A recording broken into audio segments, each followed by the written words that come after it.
নমস্কার বন্ধুরা, আজ থেকে ঠিক 1 বছর আগে 19শে নভেম্বর আমরা স্কুবিকে আমাদের বাড়িতে নিয়ে এসেছিলাম। তখন স্কুবির বয়স প্রায় 3 মাস। অনেক দিন ধরে ইচ্ছে ছিল একটা ডগু পুষবো, তাই ভালো ব্রিডের খোঁজ করছিলাম। খুঁজতে খুঁজতে একটা ভালো ব্রিড পেয়ে গেলাম। পাওয়ার সাথে সাথেই সঙ্গে সঙ্গে চলে গেলাম স্কুবিকে আনতে।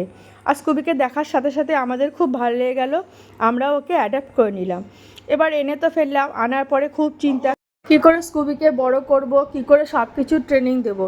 তারপর যারা আমাদের পরিচিত পেট পেরেন্টস ছিল তাদের কাছ থেকে জিজ্ঞেস করলাম, আর কী করে হিসু পটি ট্রেনিং দিতে হবে এগুলো জিজ্ঞেস করলাম, কী খাওয়াবো না খাওয়াবো সমস্ত কিছু জিজ্ঞেস করে করে স্কুবিকে এবার বড় করতে শুরু করলাম। এইভাবে দেখতে দেখতে একটা বছর স্কুবির সাথে আমাদের কিভাবে কেটে গেল, কোথা দিয়ে সময় চলে গেল বুঝতেই পারলাম না। স্কুবি তো আমাদের ঘরের মানুষ, প্রাণের মানুষ হয়ে গেছে। ওকে ছাড়া তো আমরা এখন কিছুই ভাবতে পারি না।